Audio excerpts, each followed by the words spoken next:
Bienvenidos a Vida Reformada, y nuestra misión es profundizar en las riquezas de la Escritura y explorar cómo glorifican a Dios, transforman y enriquecen nuestra vida diaria. Gracias por sintonizarnos.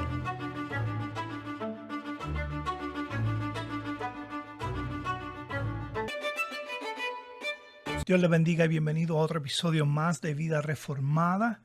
Como siempre, nuestro deseo es profundizar en las riquezas de las Escrituras y ver cómo Dios conforma y transforma nuestras vidas diarias. Si no eres parte de esta comunidad, te exhorto a que seas parte de ella.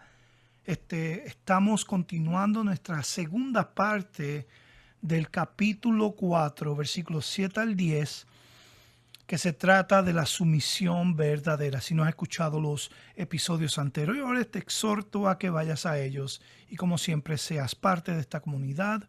Compártelo. Estamos en Apple Podcasts, Spotify, estamos en Facebook, Instagram, en TikTok como Vida Reformada. Puedes escribirnos un correo electrónico a vidareformada1@gmail.com. Si quieres ser parte de esta programación o tienes alguna idea que quieras compartir, te invito a que me escribas un correo electrónico, un mensaje en las redes sociales, y con gusto haremos lo posible. Vamos a continuar en esta porción de lo que es la segunda parte del capítulo 4, versículos 7 al 10, lo que es una sumisión verdadera. Estábamos viendo en nuestro podcast anterior este paralelismo hebreo, el cual refleja lo que es una poesía. Y observamos que habrían 6 mandamientos: someterse a Dios, resistir al diablo, acercarnos a Dios, un llamado a lavar nuestras manos y a purificar nuestros corazones, es ser afligidos, lamentar y llorar. Y número 6, humillaos ante el Señor y Él nos exaltará.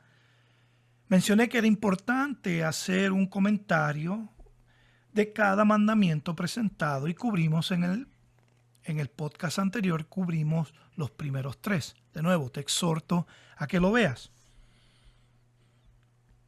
El número 1 era someterse a Dios, y esa palabra era no era una palabra pasiva, sino era activa, del griego hipotazo, y la palabra era compuesta de 2, y era ordenar debajo. La idea que nos quiere dar Santiago es que nos sometemos a Dios de manera efectiva cuando ordenamos nuestra vida bajo la ordenanza, señorío y dirección de nuestro Señor. También había un llamado a resistir al diablo, pero de la única manera que podía resistir al diablo era primeramente sometiéndonos a Dios.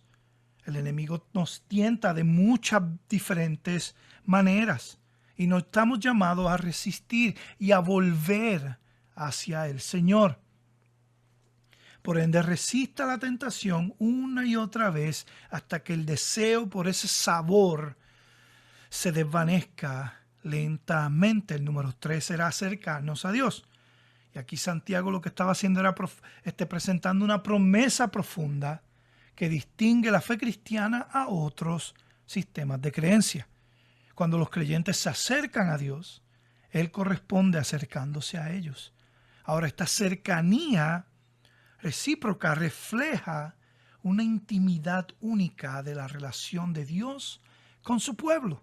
Una relación que es caracterizada por la presencia continua de Dios y su capacidad de responderle a su pueblo. Pero de la misma manera, cuando nos acercamos a un Dios santo, naturalmente nuestros pecados son expuestos. Y vemos ejemplos de esto en el libro de Isaías, capítulo 6, cuando Isaías tuvo esta visión de Dios sentado en el trono y los querubines dándole vuelta a su trono diciendo: Santo, Santo, Santo. Y en el versículo 5 él se da cuenta de esta naturaleza pecaminosa en su corazón, y él dice en el versículo 5 del capítulo 6: Ay de mí, porque perdido estoy, pues soy hombre de labios inmundos, y en medio de un pueblo de labios inmundos habito, porque han visto mis ojos al Rey, el Señor de los ejércitos. De la misma manera, Job dice en el capítulo 42, versículos 5 y 6, has sabido de ti solo de oídas, pero ahora mis ojos te ven. Por eso me retracto y me arrepiento en polvo y ceniza. Lo mismo, un entendimiento de una naturaleza pecaminosa. Santiago quiere proceder al mandamiento número 4. Y es un llamado a lavarse las manos. Dice, capítulo 4, versículo 8 de Santiago. Limpiad vuestras manos, pecadores, vosotros de doble ánimo, purificad vuestros corazones. Santiago está exhortando a los creyentes al arrepentimiento, y lo que hace es usando lenguaje del Antiguo Testamento. Por ejemplo, Isaías 1:16, de manera similar, dice: lavaos, limpiaos, quitad la maldad de vuestras obras delante de mis ojos, cesad de hacer el mal. De igual manera vemos este lenguaje en Jeremías 4:14. Lava de maldad tu corazón, Jerusalén, para que seas salva. ¿Hasta cuándo morará dentro de ti pensamientos perversos? También esto hace una ilusión a lo que es ceremonias de purificaciones. Los sacerdotes judíos estaban obligados a limpiar sus manos y sus pies antes de entrar al tabernáculo. Mira lo que dice Éxodo 30:21. Y se lavarán las manos y los pies para que no mueran, y será estatuto perpetuo para ellos, para Aarón y su descendencia por todas sus generaciones. También esto tiene un significado espiritual y moral. Este mandamiento de limpiar vuestras manos tiene un significado más profundo que simplemente lavarte las manos físicamente. Está implicando una purificación espiritual y moral. Pero ¿por qué Santiago nos hace un llamamiento a limpiarnos y a purificarnos nuestros corazones? Porque Dios llama a su pueblo a ser santo, porque Él es santo. Este era el mensaje de Juan, que lo había escuchado directamente de Dios en primera de Juan 1:5. Este es el mensaje que hemos oído de Él y que os anunciamos. Dios es luz y en Él no hay tiniebla alguna. Su compañerismo con Dios demanda un tipo de separación, un tipo de pureza. En el Sermón del Monte Jesús dice en Mateo 5:8, bienaventurados los de limpio corazón, pues ellos verán a Dios. Santiago quizás también tenía en mente el Salmo 24, versículos 3 y 4, donde dice 2 preguntas y 2 respuestas. ¿Quién subirá al monte del Señor? ¿Y quién podrá estar en el lugar santo? El de manos limpias y corazón puro, el que no ha alzado su alma a la falsedad ni ha jurado con engaño. Así como los sacerdotes se purificaban antes de acercarse a Dios en adoración, Santiago está instando al pueblo, a los creyentes, a purificar sus vidas antes de acercarse a Dios en obediencia y devoción. Consta que estoy diciendo al creyente, no al no creyente. Que el verdadero arrepentimiento implica un cambio tanto de carácter interior, purificar vuestros corazones, como el comportamiento exterior, limpiar vuestras manos. El pueblo del pacto de Dios debe vivir vida santa. Esto no es legalismo, esto es Dios mismo que lo está diciendo. Sed santo porque yo soy santo. Pablo también le dice a la iglesia de Colosense en el capítulo 3, verso 5, por tanto considerad los miembros de vuestros cuerpos terrenales como muertos a la fornicación, la impureza, las pasiones, los malos deseos y la avaricia, que es idolatría. Ahora, yo quiero que tú sepas que la santidad es mucho mejor que una moralidad. Eso va más allá, porque la santidad afecta al corazón. La santidad respeta el motivo. La santidad se refiere a toda la naturaleza del hombre. Eso fue lo que Charles Spurgeon dijo. El doctor Martin Lloyd Jones dijo, La santidad no es algo que se recibe en una reunión, como un culto o un servicio. Es una vida para ser vivida y para ser vivida en detalle. Te pregunto, las preguntas de autoexaminación. ¿Estoy permitiendo que algún tipo de comportamiento inmoral influya en mi vida? ¿Cómo manejo mis deseos y mis pasiones? ¿Tengo actitudes o pensamientos impuros que necesitan ser confrontados con la verdad de su palabra? ¿He permitido la avaricia o el deseo de tener más de lo que tengo, que esto desvíe de lo que verdaderamente es importante? Pero por nuestra naturaleza pecaminosa, te pregunto ahora, ¿será posible limpiarnos por nuestras propias cuentas? ¿Será posible que mi autosuficiencia limpie el pecado de mi corazón? ¿Estoy yo habilitado o soy apto para limpiarme? Job hizo esta pregunta en el capítulo 14, verso 4. ¿Quién hará algo limpio de lo inmundo? Nadie. Y después en el capítulo 15, versículo 14, ¿qué es el hombre para que sea puro? ¿O el nacido de mujer para que sea justo? Parece que Job estaba luchando con la realidad de la incapacidad del hombre para regenerarse o para limpiarse. Porque luego dice en el capítulo 25, verso 4, ¿cómo puede un hombre pues ser justo con Dios?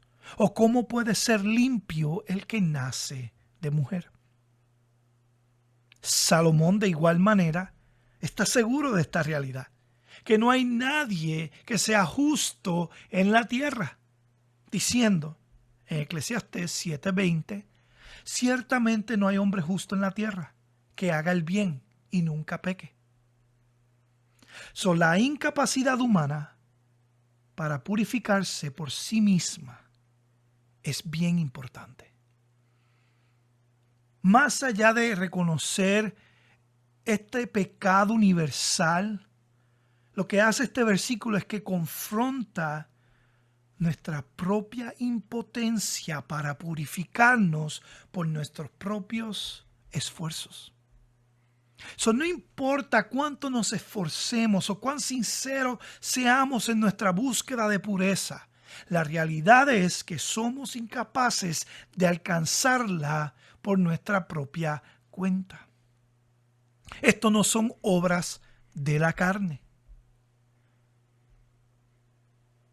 Incluso aquellos que sinceramente aspiran a la pureza moral, como quiera se ven limitados por su propia naturaleza pecaminosa. ¿Qué hace esta creencia? ¿Qué hace este entendimiento? Desafía nuevamente la autosuficiencia moral. Y nos recuerda que nuestra capacidad para purificarnos es inherentemente defectuosa y limitada.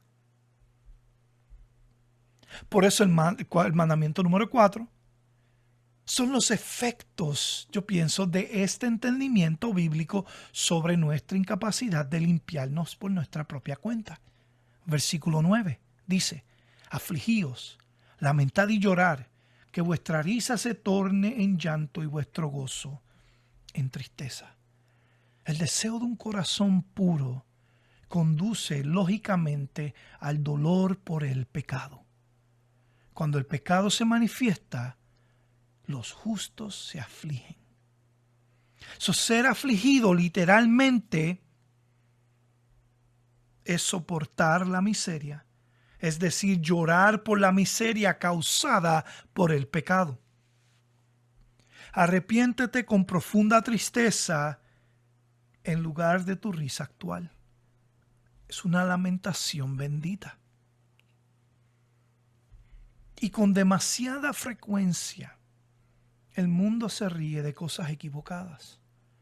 Hay un gozo pasajero para aquellos que se entregan al pecado y una tristeza pasajera para aquellos que rompen con él. Pero es mucho mejor llorar ahora por un tiempo y regocijarse para siempre. Por supuesto, no toda lamentación tiene valor espiritual. Los delincuentes expresan lamento después de ser sorprendidos en sus delitos. Un político se arrepiente cuando lo pillan en corrupción. Quizás pensando en Judas, Pablo dice en 2 Corintios 7:10, porque la tristeza que es conforme a la voluntad de Dios produce un arrepentimiento que conduce a la salvación, sin dejar pesar, pero la tristeza del mundo produce muerte. Así que una lamentación momentánea no es necesariamente genuina. La persona verdaderamente arrepentida se aflige y se lamenta, pero por su pecado, ya sea que lo sorprendan o no. Veamos la diferencia entre lo que es el arrepentimiento de Judas y el de Pedro. Mira lo que Judas dice. Judas Iscariote traicionó a Jesús entregando a las autoridades por 30 piezas de plata. Esto está en Mateo 26, 14 al 16. Después de darse cuenta del grave error que cometió al traicionar a Jesús, Judas sintió remordimiento y devolvió el dinero. Él le entregó el dinero para atrás a los principales sacerdotes. Y mira lo que dijo en el 27, el capítulo 27 de Mateo 3 y 4. He pecado entregando sangre inocente. Lamentablemente su arrepentimiento no fue verdadero, ya que en lugar de buscar el perdón de Dios, se sintió abrumado por la culpa y se suicidó. Mateo 27:5. Ahora mira el caso de Pedro. Pedro negó conocer a Jesús 3 veces antes de que el gallo cantara, tal como Jesús había dicho en Mateo 26, 69 al 75. Después de la resurrección de Jesús, en Juan 21, 15 al 19, Jesús se encuentra con Pedro y le pregunta 3 veces si lo ama. Y en cada ocasión Pedro responde afirmativamente y Jesús le encomienda apacentar a sus ovejas. Aunque Pedro había negado a Jesús, su arrepentimiento fue genuino. No solo se lamentó de su negación, sino que también demostró su amor y su compromiso con Jesús a través de sus acciones posteriores, convirtiéndose en uno de los líderes más prominentes de la iglesia primitiva. Judas experimentó un arrepentimiento superficial que no lo llevó a la reconciliación con Dios. Pedro mostró un arrepentimiento sincero que lo llevó a una restauración completa en su relación con Jesús. Santiago nos confronta. ¿Estoy siendo genuino en mi corazón de mantener una pureza moral y espiritual? ¿Cómo reacciono emocionalmente cuando reconozco el pecado en mi vida? ¿Busco activamente la corrección de mis errores y arrepentimiento cuando veo mi pecado? ¿Cómo afecta ver el pecado en los demás? ¿O cómo está afectando mi pecado a los que me rodean? ¿Qué hago para evitar caer en la tentación y mantener mi corazón puro? ¿Estoy buscando apoyo de mi iglesia local? ¿Estoy buscando orientación espiritual de mi iglesia local? ¿Cómo respondo a mis luchas con el pecado? ¿Estoy siendo afligido, lamentado y llorar? ¿Que vuestra risa se torne en llanto y vuestro gozo en tristeza? Y a primera vista este versículo parece como difícil de recibir. ¿Exige el Señor que el cristiano viva una vida sin felicidad? ¿Debemos vivir una vida que nunca experimente alegría alguna? No.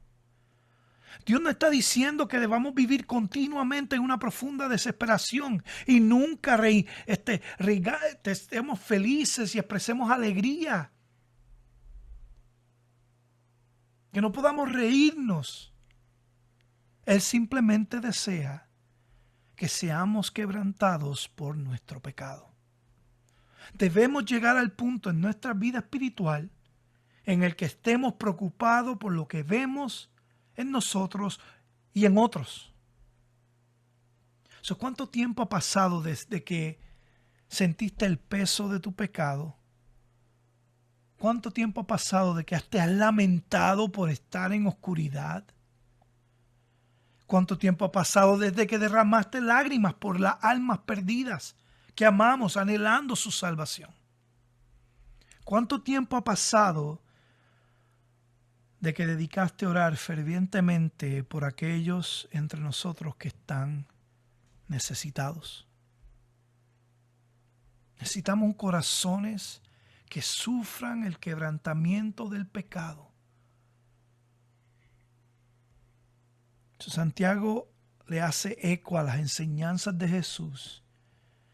Esto es lo que es presentado de manera paradójica, como lo hizo en el capítulo 1, versículos 9 al 10. Pero que el hermano de condición humilde se gloríe en su alta posición y el rico en su humillación, pues él pasará como flor de la hierba.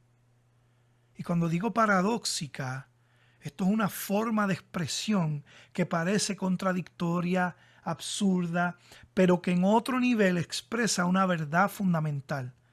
A menudo esto se emplea para lograr que los oyentes piensen a un nivel más profundo y crítico. Y en el ministerio de Jesús tiene que ver con sus intentos de mostrar que la perspectiva o el sistema de valores del reino representa una inversión completa de los valores según las cuales la gente vive. Mateo 5:4, bienaventurados los que lloran, pues ellos serán consolados. Mateo 5:8, bienaventurados los de limpio corazón, pues ellos verán a Dios. Estoy buscando activamente la consolación y la guía de Dios en medio de mis aflicciones y tristeza. Me aferro a mis propias fuerzas y soluciones temporales.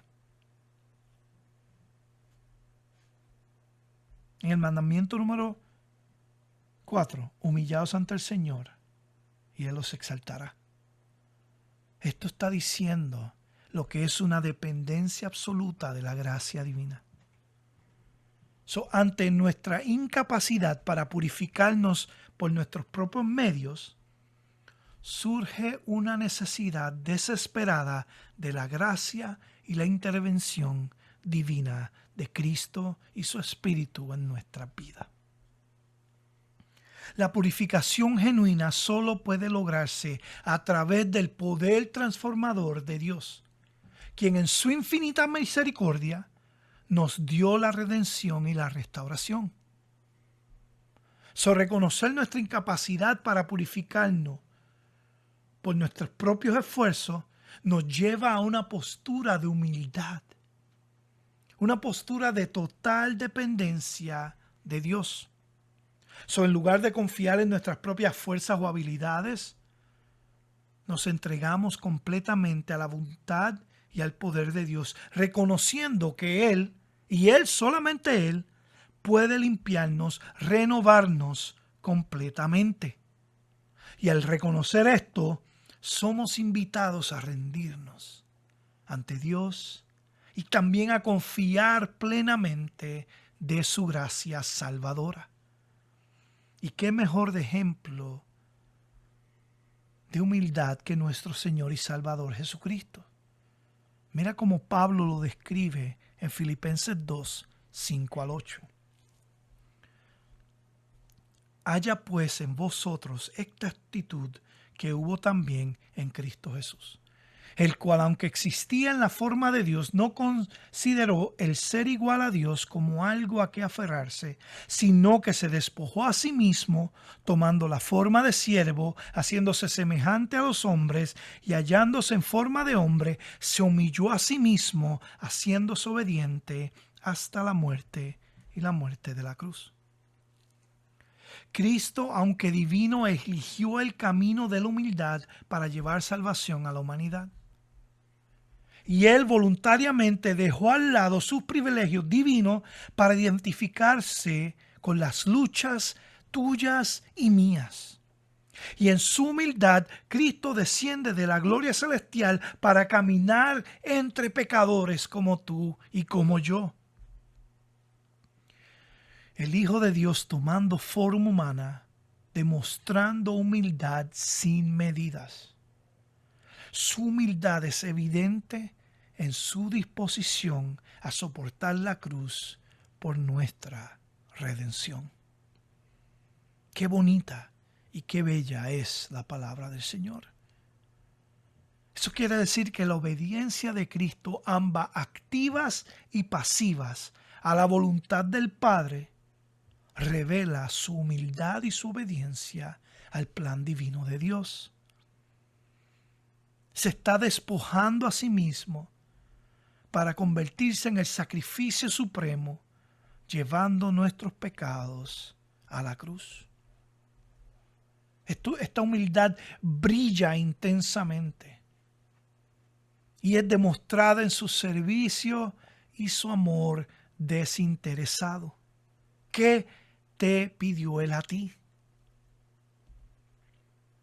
Y a través de su vida humilde, Jesús ofrece el perfecto ejemplo a seguir. Eso sí que queremos salir victoriosos en esta vida, debemos humillarnos ante el Señor. Si no fuera por el Señor, no podría haber nada. No podemos hacer nada. Él es quien nos ha permitido estar aquí en este momento. Él es el que nos da las bendiciones que hemos disfrutado hoy. Él es quien nos da y nos dio la victoria en estas batallas de la vida. El compañerismo disfruta de estas bendiciones que tenemos porque el Señor ha sido fiel con nosotros. Ha utilizado instrumentos humanos para cumplir su voluntad, pero en última instancia es responsable de las bendiciones que hemos recibido. Si hay alguien que merece nuestra alabanza y adoración, es el Señor. Ahora pregúntate, ¿deseas tener un corazón humilde ante el Señor? Nunca tengas el deseo de llegar a un lugar donde tú sientas que has logrado algo por tu propia cuenta.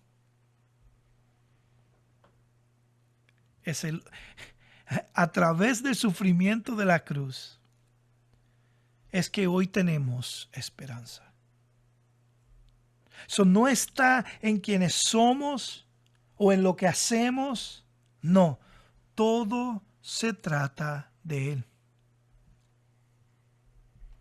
Y seguramente estarás de acuerdo en que todos enfrentamos diversas luchas con la carne, a decir verdad.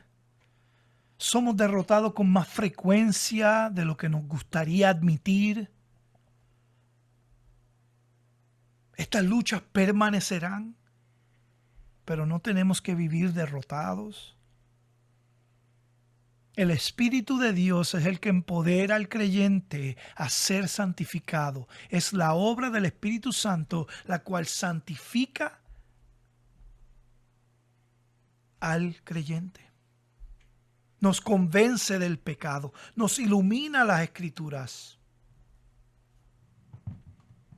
Ahora, si no eres salvo, no podrás disfrutar de la victoria. Si todavía estás en tu pecado, Jesús puede librarte. Jesús te puede librar. Si escuchas esto, no endurezcas tu corazón. Pero si estás en Cristo, como dice Judas 24:25, aquel que es poderoso para guardarnos sin caída y presentarnos sin mancha en presencia de su gloria con gran alegría. al único Dios, nuestro Salvador, por medio de Jesucristo, nuestro Señor, sea gloria, majestad, dominio y autoridad ante todo el tiempo y ahora y por todos los siglos. Amén. Gracias por sintonizarnos. Esto es Vida Reformada. Como siempre, queremos que seas parte de nuestra familia. Y como siempre también, no dejes de congregarte en tu iglesia local, buscar el apoyo de tus pastores, ser un miembro fiel de tu iglesia local. Eso es primordial. Comparte esta transmisión si te ha sido de bendición y que Dios te bendiga y hasta la próxima.